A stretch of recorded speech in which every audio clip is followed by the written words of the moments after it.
you ever felt like the person you show to the world isn't truly who you are inside? Like somewhere along the way, you started wearing a mask so convincing that sometimes even you forget what's underneath? You smile when expected, say the right things, and play the roles assigned to you by family, friends, and society.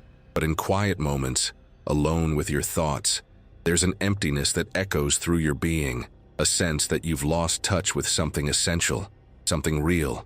I understand this feeling, this profound disconnection from your authentic self. It's like living in a hall of mirrors, surrounded by reflections that look like you, but aren't quite right. The pain of this separation from your true nature runs deep, creating a persistent ache that manifests as anxiety, depression, or simply a vague sense that something vital is missing from your life. You may not even remember what it feels like to be completely, unabashedly yourself, without fear of judgment or rejection.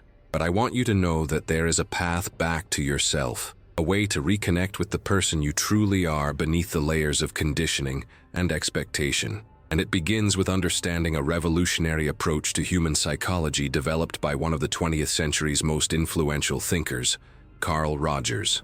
Today, we're going to explore how Rogers' person-centered approach can help you rediscover your authentic self and build a life that feels genuinely your own. The journey won't always be easy, but I promise that what awaits you is worth every step. When we talk about Carl Rogers, we're discussing a figure whose ideas fundamentally changed how we understand human growth and healing. Born in 1902 in Oak Park, Illinois, Rogers came from a strict religious family where emotional expression was often discouraged.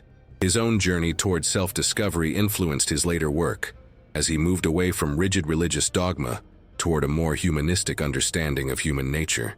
What makes Rogers' approach so powerful is its deceptive simplicity, built around the radical notion that people naturally grow toward health and fulfillment when provided with the right conditions. This idea, revolutionary in its time and still profound today, stands in stark contrast to the prevailing views that dominated psychology for decades, which often saw humans as fundamentally flawed or driven primarily by unconscious destructive impulses. Rogers' optimism about human nature wasn't naive, wishful thinking, but was grounded in decades of clinical observation and research. He saw, again and again, that when people feel truly heard, accepted, and understood, remarkable healing and growth can occur, often without direct intervention or technique. This observation led him to develop what he called person-centered therapy, an approach that placed the individual's inherent wisdom and capacity for self-healing at the center of the therapeutic process. But what's truly revolutionary about Rogers' ideas is that they extend far beyond therapy rooms. They offer insights that can transform our relationships, our parenting, our educational systems, and even our approach to political and social conflicts. At the heart of Rogers' thinking is a profound respect for the individual's subjective experience and an unwavering belief in our capacity to grow toward greater authenticity and fulfillment. The foundation of Rogers' approach rests on what he identified as the three core conditions necessary for growth: congruence, or authenticity, unconditional positive regard, and empathic understanding. These conditions, when present in our relationships with others and with ourselves, create an environment where healing and growth naturally occur. Let's explore what each of these means in everyday life. Congruence refers to a state of alignment between our inner experience and our outward expression. When we're congruent, what we say, do, and express matches what we're actually feeling and thinking. It's about being genuine, transparent, and authentic, rather than hiding behind facades or pretenses. Think about those rare interactions you've had with someone who seems completely real, without pretense or hidden agendas. There's something immediately refreshing and connecting about those encounters, isn't there? That's the power of congruence. Unconditional positive regard involves accepting and valuing another person without placing conditions on that acceptance. It doesn't mean approving of everything they do, but rather maintaining an attitude of deep respect for their inherent worth regardless of their behavior or achievements.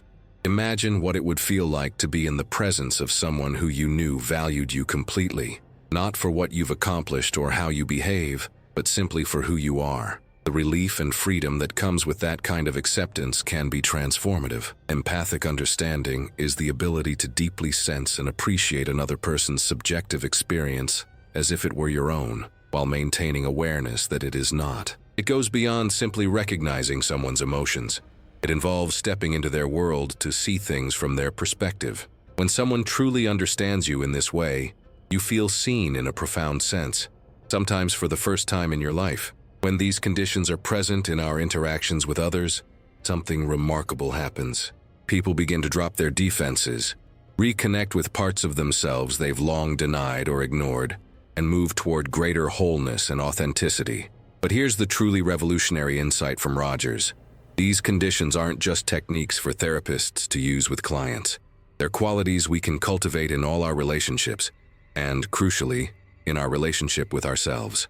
When we learn to be congruent, offering ourselves unconditional acceptance and empathic understanding, we create the internal conditions for our own growth and healing. This self-relationship becomes the foundation for a more authentic and fulfilling life. I want to pause here for a moment and ask you to reflect on your own experience. How often do you give yourself the gift of unconditional acceptance? When was the last time you truly listened to your own feelings without judgment or the need to fix them? These might be difficult questions to answer, as many of us have learned to be harsh critics of our own experiences, dismissing our emotions as irrational or unimportant. But naming and acknowledging these patterns is a powerful first step toward change. I'd love to hear about your experience in the comments below. Perhaps you might complete the sentence, "I find it hardest to accept myself when..." Be as simple or as detailed as feels right for you. Your words might be exactly what another person needs to hear to feel less alone in their struggles. And now, continuing our exploration of Rogers' ideas, let's look more deeply at how these principles can be applied in everyday life. Rogers' concept of the ideal self versus the real self provides a powerful framework for understanding much of our psychological distress. The ideal self is who we believe we should be, often constructed from the expectations of parents, society, and other external influences. The real self represents our actual feelings, thoughts, and needs, including those we may have learned to deny or suppress. When there's a significant gap between these two selves, we experience what Rogers called incongruence, a state that generates anxiety, confusion, and a sense of alienation from our authentic nature. Many of us live with this gap without fully recognizing its source or impact. We feel that something is wrong, but we can't quite identify what it is. We may pursue achievements, relationships, or possessions that align with our ideal self, only to feel strangely empty when we attain them. Or we might struggle with persistent feelings of not being enough in some fundamental way, despite evidence of competence and capability in our lives. This gap doesn't develop by accident. From early childhood, we learn that certain feelings, needs, and expressions are acceptable, while others aren't. If, for instance, a child's anger is consistently met with disapproval or punishment, they may learn to deny their anger entirely, eventually becoming unable to even recognize this emotion in themselves. Similarly, if a child's worth seems contingent on achievement, they may develop an ideal self that's perpetually striving and performing, while suppressing needs for rest, play, or simple being. The journey toward healing involves gradually bringing these two selves into closer alignment, not by forcing the real self to conform to idealized standards, but by expanding our self-concept to include more of our actual experiences and feelings. This process requires enormous courage, as it often means acknowledging parts of ourselves that we've long rejected or feared. It also requires an environment of safety where we can explore our authentic experiences without fear of rejection or shame. One of Rogers' most profound insights was what he called the actualizing tendency, the innate drive within all living things to grow, develop, and fulfill their potential. Just as an acorn naturally contains everything needed to become an oak tree, Rogers believed that humans have an inherent direction toward growth and wholeness. This tendency doesn't need to be installed or taught. It's already present, waiting for the right conditions to flourish. The actualizing tendency doesn't push us toward some standardized version of mental health or success, but toward becoming more fully ourselves, expressing our unique combination of potentials and capacities. It's not about becoming what others think we should be, but about unfolding what we already are at our core. However, this natural tendency can be thwarted when our environment doesn't provide the necessary conditions for growth. When we're consistently invalidated, criticized, or conditionally accepted, we learn to distrust our own experiences and perceptions. We begin to look outside ourselves for direction and validation rather than consulting our internal wisdom. The good news is that the actualizing tendency never completely disappears. Even after years of disconnection from our authentic selves, this drive toward growth and wholeness remains alive within us, ready to be reawakened when the right conditions emerge. This is why creating a nurturing relationship with ourselves, characterized by congruence, unconditional positive regard, and empathic understanding, is so transformative. It provides the psychological soil in which our natural tendency toward growth and authenticity can once again flourish. When we begin to trust this inner wisdom and follow its guidance, we often find that the path to healing isn't nearly as complicated as we imagined. Our systems have an inherent knowledge of what they need to move toward wholeness. Our task is simply to listen and respond to that wisdom with acceptance and respect. Rogers' concept of the fully functioning person provides a vision of psychological health that stands in refreshing contrast to many conventional ideas about mental wellness.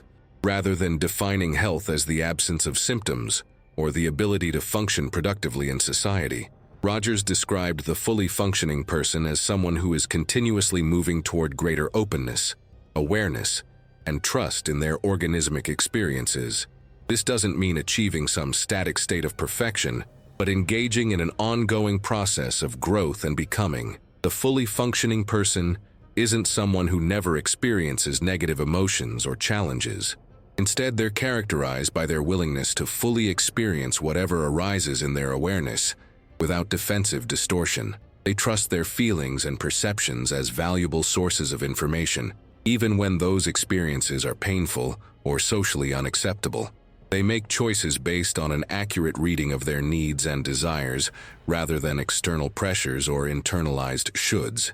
And perhaps most importantly, they approach life with openness and flexibility, willing to revise their beliefs and behaviors in response to new experiences.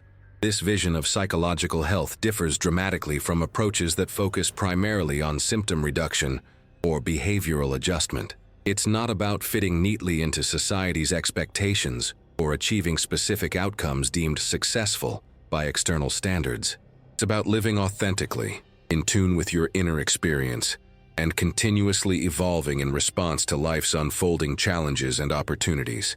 What makes this vision so compelling is that it honors the uniqueness of each individual's path. There's no standardized template for the fully functioning person, because each of us has different potentials, values, and callings. The fully functioning person isn't trying to conform to some external ideal, but is becoming more fully themselves, expressing their unique combination of qualities and capabilities. This doesn't mean ignoring social realities or responsibilities to others. In fact, Rogers observed that as people become more fully functioning, they naturally develop greater empathy, social connection, and ethical awareness.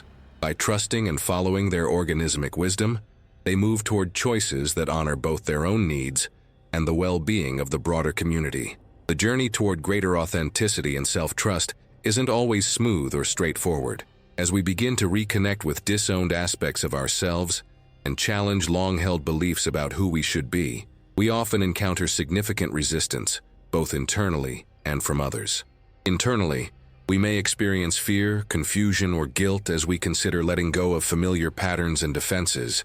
Parts of us may cling to the known, even when it causes suffering, because it at least offers predictability and a sense of control. Externally, as we begin to change our behaviors and express ourselves more authentically, we may face pushback from people accustomed to our previous ways of being.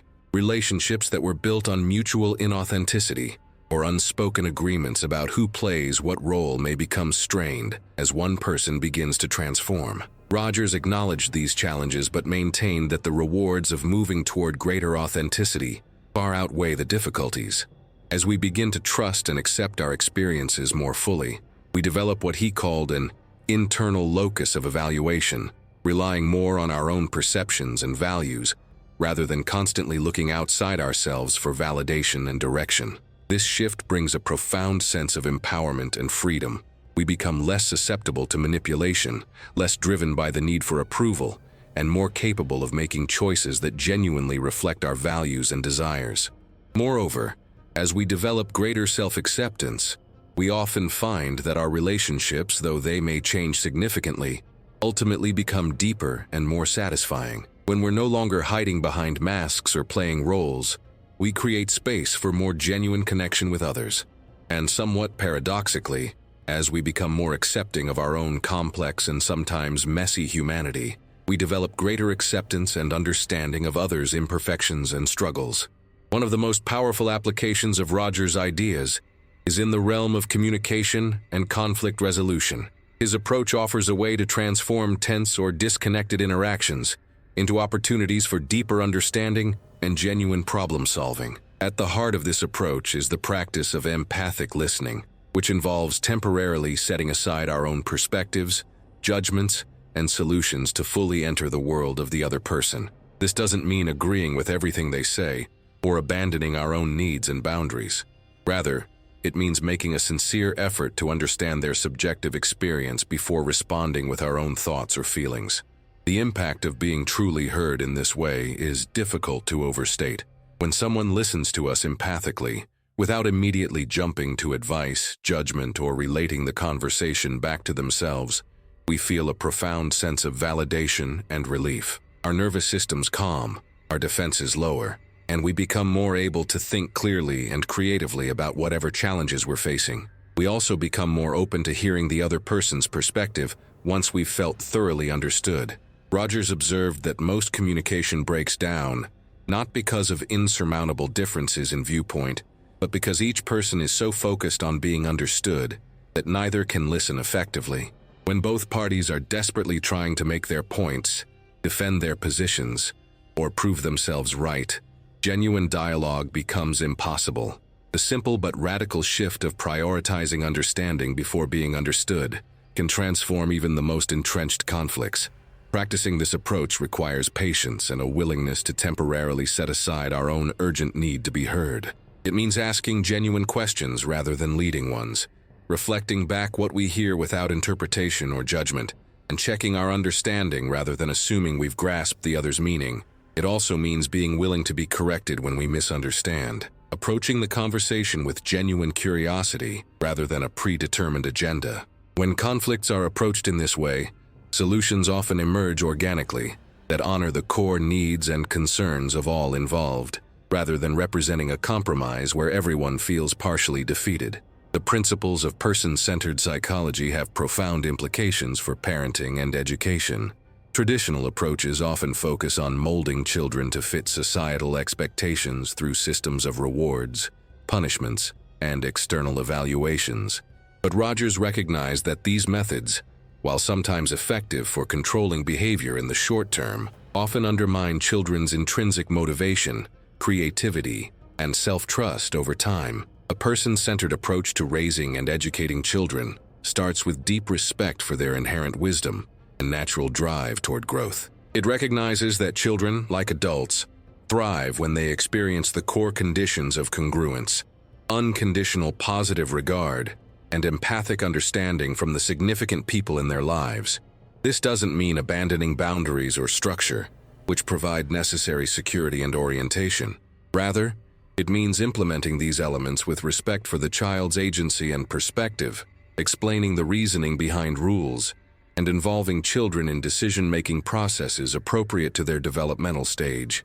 When children grow up in environments where their feelings are validated, their perspectives are taken seriously, and their worth isn't contingent on achievement or compliance, they develop a strong sense of self-trust and intrinsic motivation. They learn to make choices based on their own values and interests, rather than primarily seeking external approval or avoiding disapproval. They develop the capacity to evaluate their own work and progress, rather than becoming dependent on grades, praise, or other external markers of success. Perhaps most importantly, they maintain their natural curiosity and love of learning, approaching challenges with enthusiasm rather than anxiety about potential failure. This approach to parenting and education stands in stark contrast to increasingly prevalent systems focused on standardized testing, competitive achievement, and extrinsic rewards. While these conventional methods may produce compliance and measurable outcomes in certain areas, they often do so at the cost of creativity, critical thinking, emotional intelligence, and genuine engagement with learning. Person-centered approach, by contrast, seeks to nurture whole, authentic human beings capable of self-directed growth and meaningful contribution to society. Rogers' ideas extend beyond individual psychology to offer powerful insights for addressing social, organizational, and even international conflicts. His approach to group facilitation, known as the encounter group model, created spaces where people could interact with greater authenticity and openness, leading to transformative shifts in understanding and relationship. The core principles remain the same, creating conditions where people feel safe enough to express their genuine thoughts and feelings, where each person's perspective is heard and valued, and where empathic understanding is prioritized over debate or persuasion. These principles have been applied successfully in numerous challenging contexts, from racial reconciliation dialogues to international conflict mediation, when groups in conflict can move beyond positional arguments to hear the underlying feelings, needs, and concerns on all sides. Previously intractable situations often begin to shift in surprising ways. This approach doesn't guarantee agreement on all issues, but creates a foundation of mutual respect and understanding from which creative solutions can emerge. In organizational settings, Rogers' principles challenge traditional hierarchical structures that often stifle creativity, autonomy, and intrinsic motivation. Organizations that incorporate person-centered principles tend to value transparent communication, meaningful employee input in decision-making, and cultures where authentic expression is welcomed rather than punished. These environments typically see higher levels of employee engagement, innovation, and satisfaction, along with lower turnover and burnout rates. What makes Rogers' approach to social change distinctive is its refusal to demonize or oversimplify. Rather than assuming that social problems stem primarily from bad people with malicious intentions, it recognizes that most harmful behaviors and systems arise from complex combinations of fear, unmet needs, limited perspectives, and unconscious conditioning. This doesn't mean excusing harmful actions or systems, but approaching them with a commitment to understanding their roots as a necessary step toward effective change. This nuanced approach is particularly valuable in our current polarized social climate, where complex issues are often reduced to simplistic moral binaries, and villainizing those with different perspectives has become normalized. I want to explore a dimension of Rogers' work that's often overlooked, but particularly relevant to our current cultural moment: his understanding of power dynamics in relationships and societies. Throughout his career, Rogers became increasingly aware of how power imbalances affect people's ability to access their authentic selves and engage in genuine dialogue with others. He recognized that when one person or group holds significantly more power than another, the less powerful party often adapts in ways that disconnect them from their authentic experiences and needs.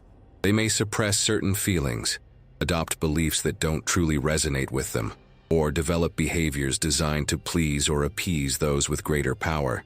This observation has profound implications for all relationships where power differentials exist, whether between parents and children, teachers and students, managers and employees, or dominant and marginalized social groups. Suggests that creating conditions for authentic self-expression and growth requires conscious attention to these power dynamics and intentional efforts to create greater equality and mutual respect. For those in positions of greater power, this means becoming aware of how their status might inadvertently silence or distort the expressions of those with less power. It means creating spaces where authentic feedback can flow in all directions, where disagreement is welcome, and where the perspectives of those with less structural power are actively sought and valued. For those who have experienced oppression or marginalization, Rogers' approach offers validation of the psychological impact of these experiences, while affirming their capacity for self-directed healing and growth. It recognizes that reclaiming one's authentic voice after systematic invalidation requires both internal work and supportive external conditions. As our society continues to grapple with long-standing inequities and power imbalances, Rogers' insights offer valuable guidance for creating dialogue across differences that honors the dignity and humanity of all involved, while still addressing real injustices and harms that require collective attention and action. An aspect of Rogers' approach that resonates deeply in our current cultural moment is his emphasis on the relationship between psychological and physical well-being. Long before the field of psychoneuroimmunology formally established the connections between emotional states and physical health, Rogers observed that as people moved toward greater congruence and self-acceptance, they often experienced improvements in physical conditions alongside psychological ones. This observation aligns with contemporary research showing how chronic stress, emotional suppression, and psychological disconnection contribute to inflammation, immune dysfunction, and a host of physical health problems. Our bodies aren't separate from our emotional experiences, but are the very medium through which we feel and process those experiences. When we habitually suppress or deny certain emotions, these unexpressed feelings don't simply disappear. They often manifest as physical tension, pain, or dysfunction. The journey toward greater authenticity and self-acceptance that Rogers described isn't just about psychological well-being, but about creating a more integrated relationship between mind and body. As we learn to acknowledge and express our full range of emotions, to honor our needs for rest, connection, and meaning, and to treat ourselves with genuine compassion, our physical systems often respond with greater balance and resilience. This doesn't mean that authentic living prevents all illness, or that health challenges result only from psychological factors. Such simplistic conclusions would dishonor the complex realities of human health and place unfair blame on those facing serious medical conditions. Rather, it suggests that our physical and emotional well-being are inextricably connected, and that healing in one domain often supports healing in the other. In practical terms, this means that the person-centered journey toward greater self-awareness and self-acceptance might include becoming more attentive to the wisdom of our bodies, learning to recognize physical sensations as valuable information rather than inconveniences to be ignored or overcome. It means developing greater respect for our body's signals about what it needs for balance and well-being, whether that's more rest, different nutrition, movement, play, connection with others, or time in nature. A common misconception about Rogers' approach is that it advocates for a kind of passive self-acceptance that simply accepts all aspects of oneself without discrimination or the motivation to change. This couldn't be further from Rogers' actual perspective. He observed that true self-acceptance paradoxically creates the psychological conditions necessary for meaningful change and growth. When we fully acknowledge and accept what is currently true about ourselves, without judgment or denial, we create an internal environment where change can occur naturally and organically, driven by our innate tendency toward growth and fulfillment. Consider how this works in practice. When we judge or reject parts of ourselves, we typically respond in one of two counterproductive ways. We might engage in futile battles against these aspects, trying to force or shame ourselves into change, which usually creates internal resistance and ultimately strengthens the very patterns we're trying to eliminate. Alternatively, we might deny or suppress these uncomfortable truths altogether, pushing them into the shadows where they continue to influence our behavior outside our awareness. True acceptance, by contrast, involves honestly acknowledging what is currently true while holding that recognition with compassion rather than judgment. From this place of acceptance, we can clearly see how certain patterns may not be serving us well and can make conscious choices about how we want to grow and change. This approach aligns with contemporary findings in neuroscience and behavior change research, which consistently show that shame and self-criticism activate threat responses in the brain that actually inhibit learning and change, while self-compassion creates the safety necessary for growth and new behavior. Rogers' vision of the fully functioning person isn't someone who has achieved perfection or eliminated all problematic patterns, but someone engaged in an ongoing process of growth, continuously moving toward greater awareness, authenticity, and alignment with their deepest values. This growth isn't driven by harsh self-judgment or rigid ideals about who they should be, but by a compassionate commitment to their own well-being and fulfillment. From this perspective, self-acceptance isn't the end of growth, but its beginning, the foundation upon which meaningful, sustainable change can be built.